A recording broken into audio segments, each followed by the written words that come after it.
Welcome to Wild Places. I'm your host, Brad Clement. This podcast is presented by Panji Foundation, saving snow leopards, helping communities. I'm ready. Let's do this thing.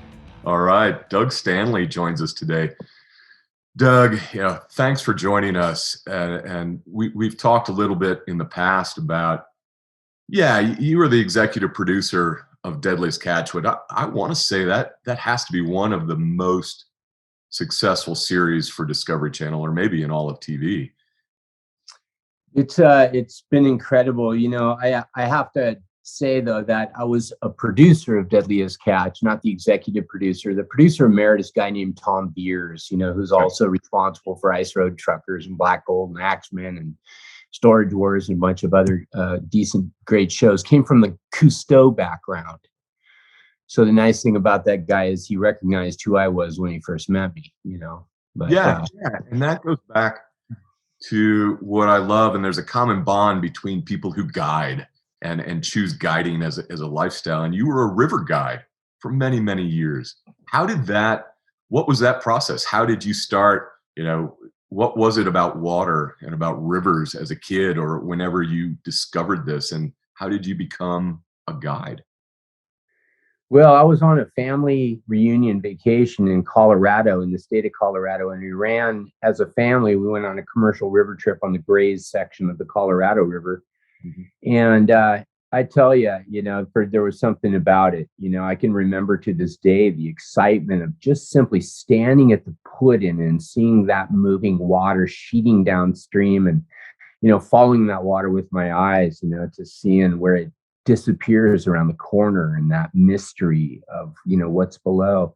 It gripped me, but it was also that my family had an amazing time on this trip. We just really all had an amazing time. My dad actually thought he was planning on leaving the corporate world. He thought that he would launch a whitewater company, and that's what we do as a family. We had that much fun, but in fact my dad never did launch that company. But I had it pictured in my mind that I would be a river guide, just like those really cool 21-year-olds or something that were guiding us on that trip, when I was 14. And so at 18 years old, I went to whitewater guide school. That was back when, my mom had to find the ad for it in the paper and cut it out, Right. And I went to whitewater guide school in 1981 and, became a river guide. And I'll tell you, Brad, you might not know this, but I was the best river guide in the whole world at 18 years old, Oh, yeah.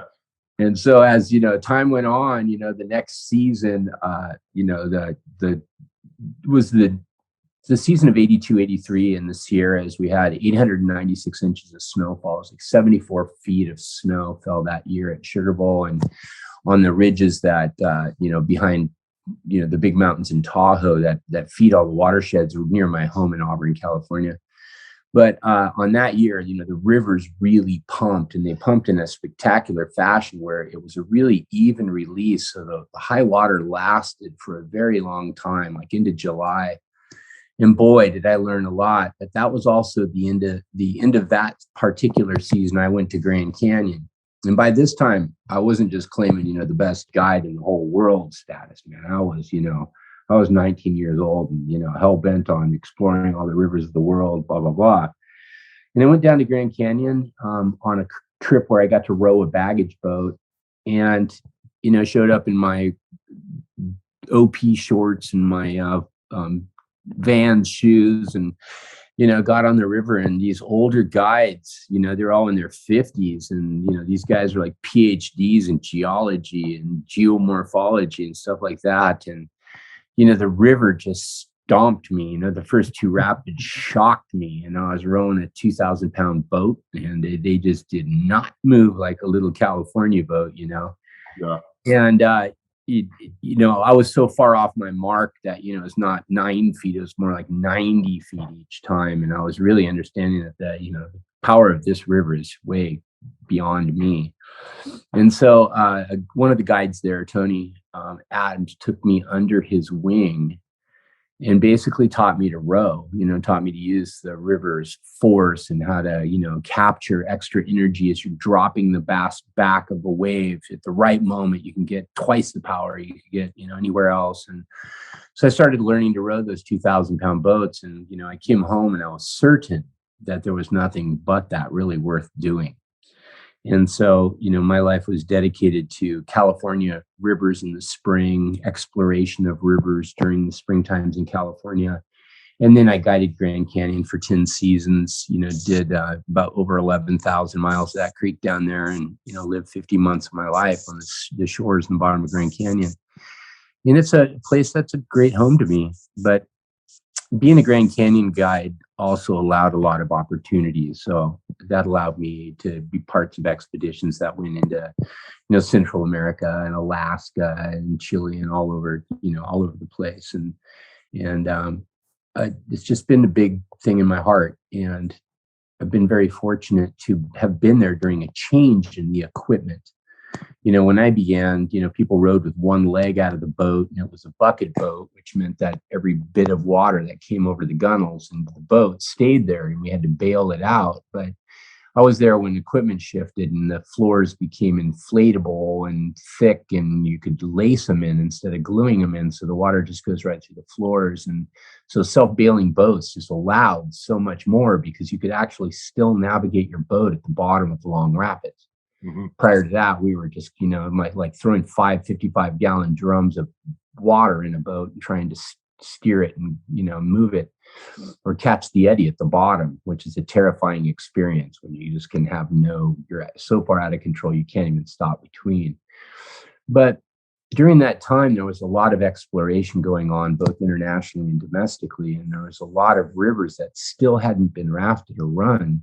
Mm-hmm. And so during those times in, for example, Northwestern California, Six Rivers National Wilderness, the Marble Mountains, the Trinity Alps, these areas are full of these incredible jewels of California rivers. And, we were able to get first tracks on a lot of them. I mean, get in when there's still snow on the ground. So there's still water because there's no dam to control that water. And so, we'd come in trucks with chainsaws and, put chains on 4-wheel drive trucks and haul these logs and things that had fallen across these roads and do whatever we could do to penetrate, to get furthest we could get.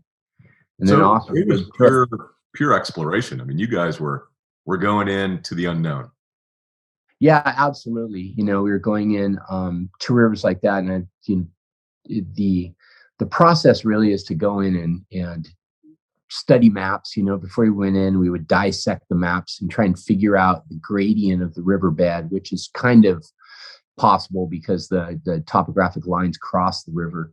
So we'd dissect the maps, figure out where are steep parts, try and imagine what's down there, and then off we'd go. But there was probably about 4 groups in California that were really doing this. We were pushing the boundaries of whitewater rafting and pushing into these rivers. And some of those rivers became the staples, are today's well-known Class 5 runs.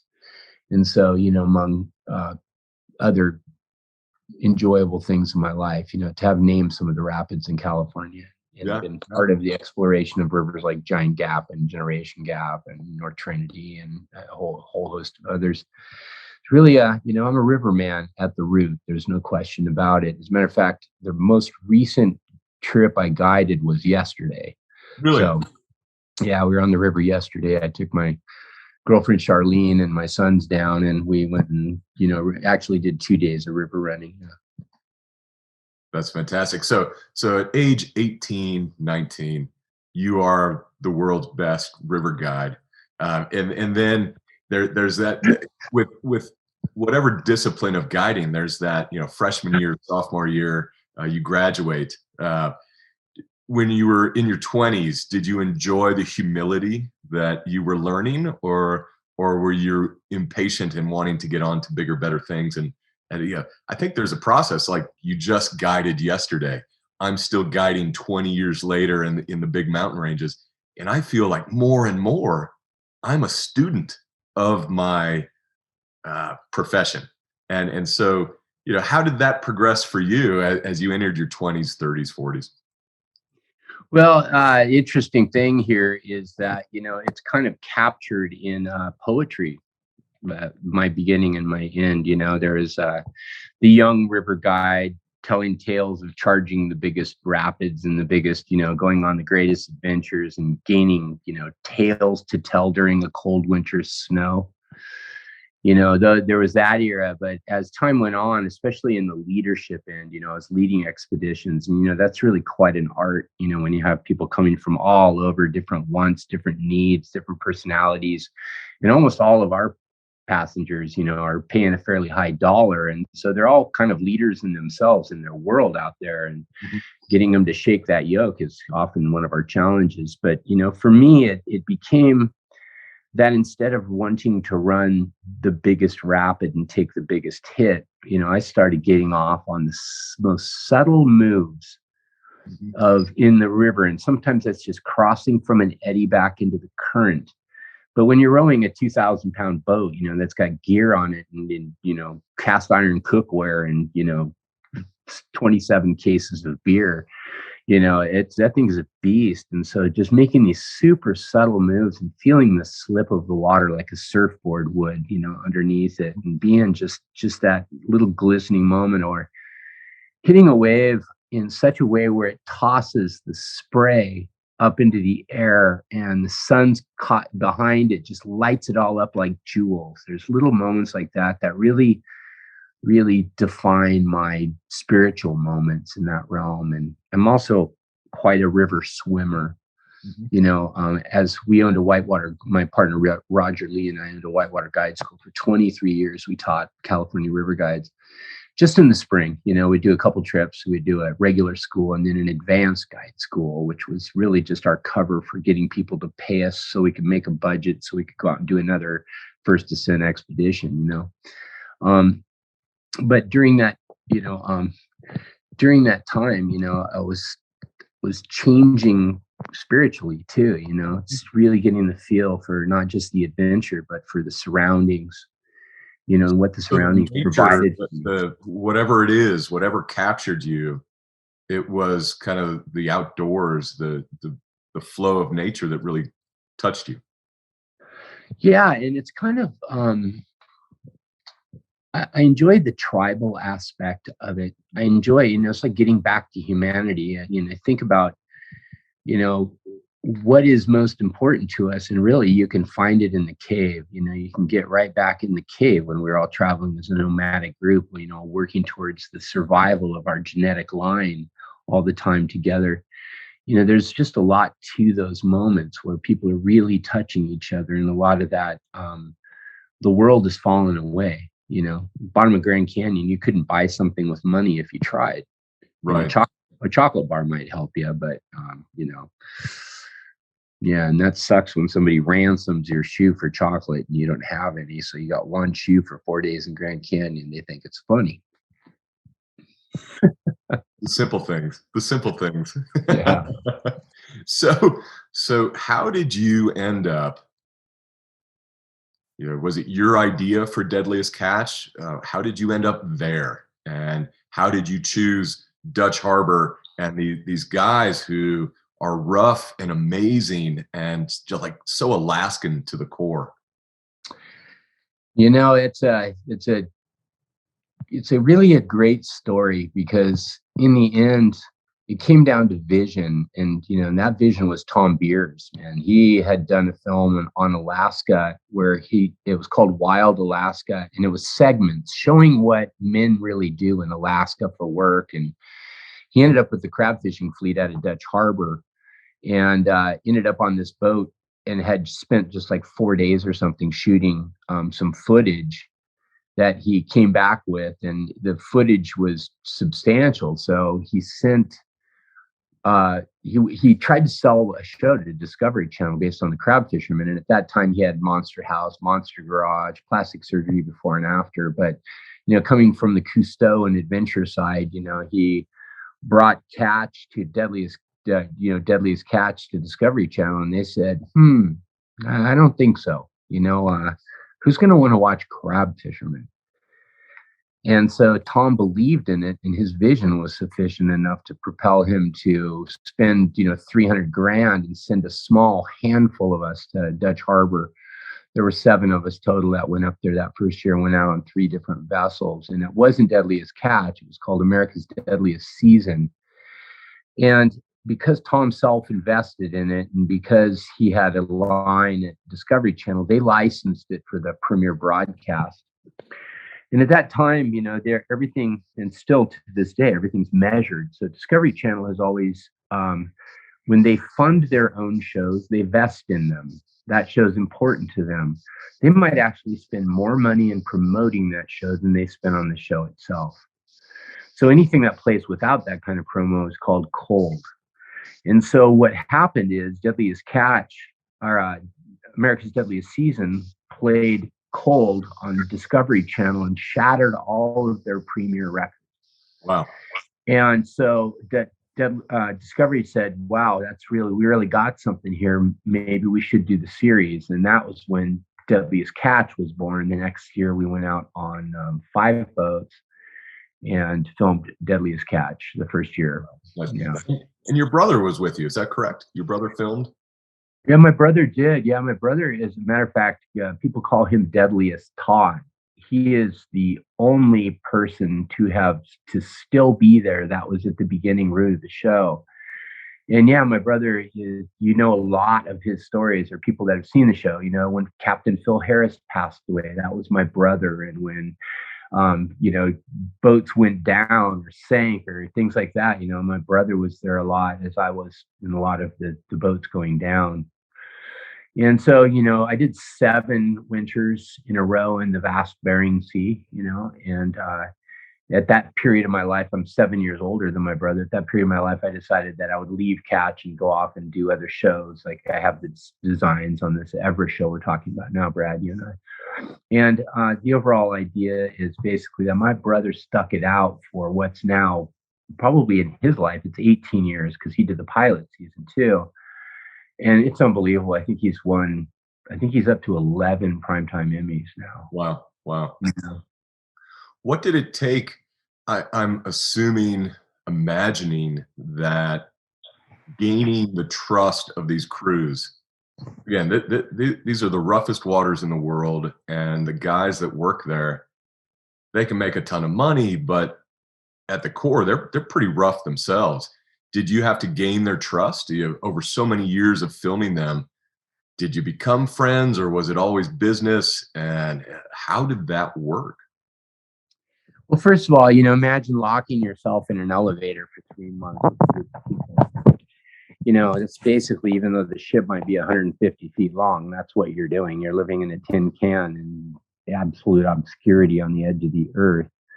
And there is no way to do that without having relationships, including personal, And so what happened at first is, they expected us to be these, city boy type guys coming on their boats. But what happened was, because I came in early and I was the director of photography and I was often hired all of the camera teams, what I did is I recognized early that it's important that these people are expedition shooters. You cannot have people that want to go home at 10 o'clock at night.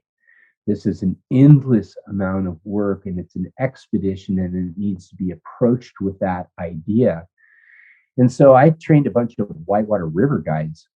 Mm-hmm. So what's interesting is in Northern California up here, we have a whole pocket of river guides. We were with some of them yesterday. They're doing things like, right now they're doing things like Deadliest Catch, Life Below Zero, Naked and Afraid.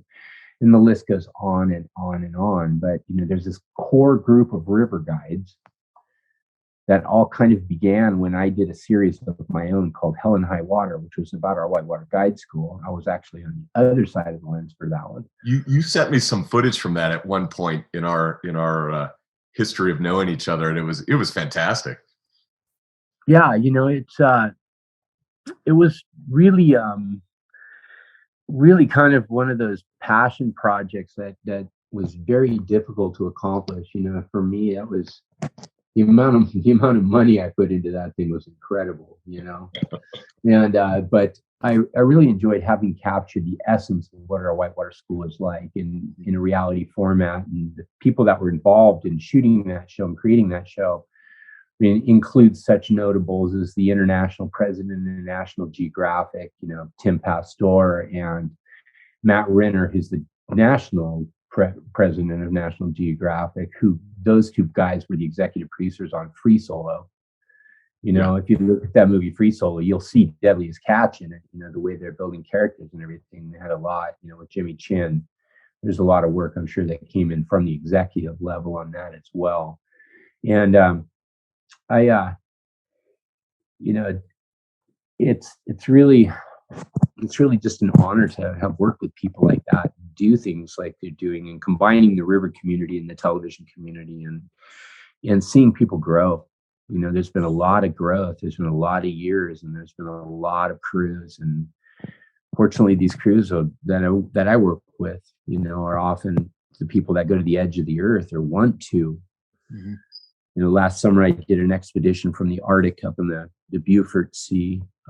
We came down to Montana, across all of Canada in Yamaha side-by-side vehicles. And, that it was as much of an expedition as anything I've done, even though we burned a lot of carbon-based fuels. It was really quite a journey. And I learned that windshields and windows are good in mosquito country, because when you're traveling 3,000 miles across the thickest mosquito country, you definitely want windshields. And, if you can just reach over and turn up your heater another notch anytime you want to, that's a good thing, So in a way, these first experiences when you were a kid with your family on water, there's been this full circle of it's taken you, your passion for the water, which is a passion for wild places, has brought you through all these journeys, and you've kind of, as you've gotten older, you've returned to the water. Yeah, I just have never left. Mm-hmm. I spent 2 weeks last year in Portugal at Nazaré, where the home of the 100-foot surf break. Yeah. And so I was there for 2 weeks living with the pro surfers and, seeing their daily lives. And I think the whole time I was there, the wave was never less than 70 feet. It's got this incredible rock point that goes out into the middle of it with this 1500s little fort structure, lighthouse thing. And it's unparalleled in big wave anywhere, that you can just be out in the middle of the big waves. The way this point allows you to do that, just really see what's going on in the world of big wave surfing. And so in the climbing world, also, Brad, you're talking about how my family experience contributed. In the climbing world, that also was the genesis. As I was a kid sitting on top of a rock at the Mirror Lake Junction for the Yosemite Valley trams with my father, when a group of climbers came out. And they were jingling, they had all their gear and everything was jingling. And I heard this music and I wondered what it was. I'd never heard before. And I'm sitting on a big rock right up above my dad when I see the awe on my father's face as these men are turning and pointing towards the northwest face of Half Dome. And I saw my father awed for the first time. And this was back in the days when, when Robbins and Chenard were up on the, Capilot. There was a Life magazine picture of just their dot of their camp, in the face of Half Dome. And so my dad cut these pictures out, put, pictures up in the hallway. And so, I knew I was destined to climb big walls too. Mm-hmm. And, most of those for me have been, love-hate experiences. There's nothing like being out of water in the desert for 2 days, not being able to make saliva and still striving to get to the summit. Right. And the only thing that saved me was it was 7,200 feet and it was spring and there was a snow patch still buried in this juniper tree on the top. And if it wasn't for that snow patch, man, I might have summited and just laid down flat and all the air went out, So there's a joke among mountaineers, which I know is very different than desert climbing or big wall climbing. But the joke with mountaineers is, we all have short memories. That's the number one quality in being a decent mountaineer, because some of these experiences are painful. and yet we thrive on it and we enjoy it. And I think a lot of it goes back to something you mentioned earlier. Each little discipline of exploration, adventure, whatever you may call it, there are tribes and there are brotherhoods and sisterhoods of the utmost intimate, close relationships where you trust these people with your life. And I don't know anywhere else except for kind of extreme adventure, whether it's rivers, whether it's rafting, whether it's big wall climbing, big mountains. Really amazing personal relationships that you have with people. And so then these tribes most certainly do form. And that's what I remember about expeditions. It's not necessarily a sunrise or the way the ice formed when we had to climb this 100-foot pitch. It's the friendships and those moments with people. Yeah, it's the connections.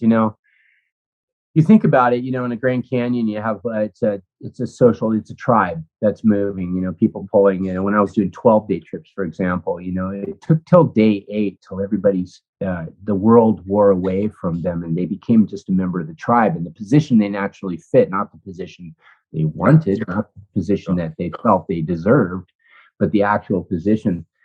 But there's another layer of that intimacy, and that intimacy is between the guides themselves.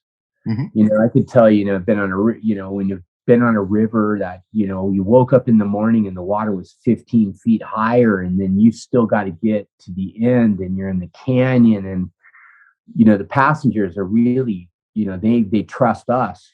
But the fact is, the only reason we can be there is because the guides trust each other. And then our communication is almost like through the field, it's just so distinct when it's that critical, how we're moving, how we're getting, where we're stopping, who's protecting who at any given moment, eyes on me, and then something happens and, you're coming up swimming in the middle of a rapid and you're pointing to one of your passengers that's going into the bad part of town over there and somebody's on them. And, it's like, there's this magical intimacy in the highest level of adventure that is difficult to describe unless you've lived it at that level where it really is life and death and where you are holding responsibility that's beyond your own life. They said so many years in the world of rescue, they always say this thing, they go, what's the first priority of rescue? And what is it, Brad? What's first priority rescue? Don't endanger other lives to save people in a situation. Right, exactly. It's safety of the rescuer. At least that's the textbook answer. That's what we learn in every course we ever take to be first responders. Don't endanger yourself or others to rescue someone. However, in this case, the rescuer at that point is the person that placed those people in that situation. So all rules are aside.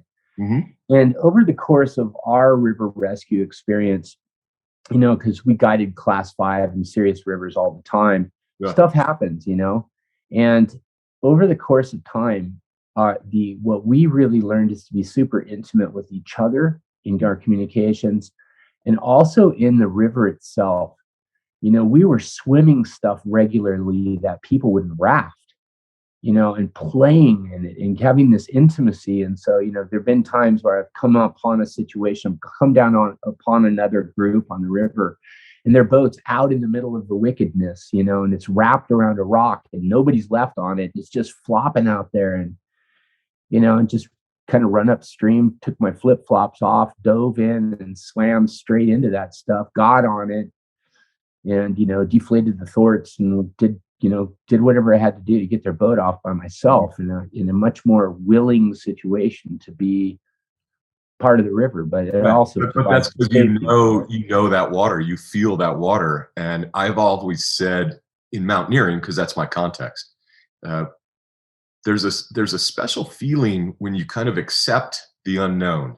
When the unknown becomes the regular world in which you live, freedom exposes itself and you stop being scared. You don't live in this world of fear. You live in the fact that I know I'm going to enter some situations that aren't always going to be great, but I'm so intimate with the environment in which I'm working that that unknown is actually comfortable.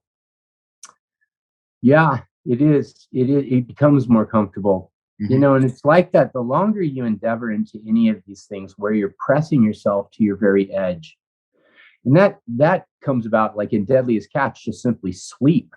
I like knowing that I really can make it on 3 hours of sleep a night, and I can work 26, 6 hour shifts. But in climbing, these extremes because you're coming up against your maximum heart rate and you're trying to work at that level and keep your head clear at the level of the maximum amount of work you can possibly do. And it becomes drudgery to take a single step.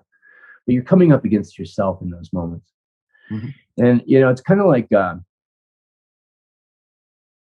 people that have drank a lot in their life, that have really come to the edge of consciousness a lot in their life. If you punch them in the face and try to knock them out, it's my personal belief that those people are harder to knock out because they're better at being on the edge of consciousness. Interesting. So, you know, what's next for you? Where is your life journey taking you? Well, my life's journey wouldn't be complete unless I told you that I got in a head-on collision on my motorcycle with the drunk driver just about 18, 19 months ago. Yeah, And you were almost yeah, killed. Your son was on the bike with you. Is that correct? yeah, it kind of went crunch. It had this loud crunching sound.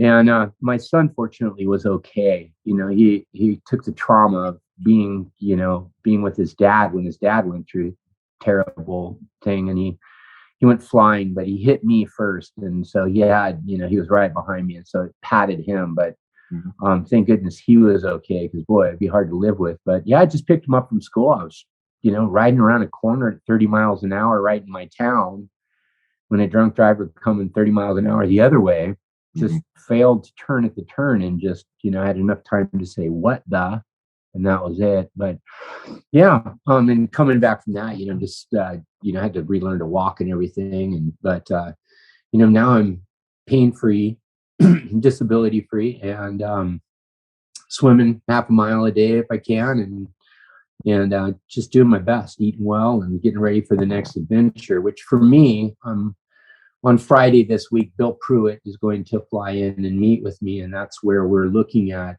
re-upping on the previous proposal we had done for a television show on Everest.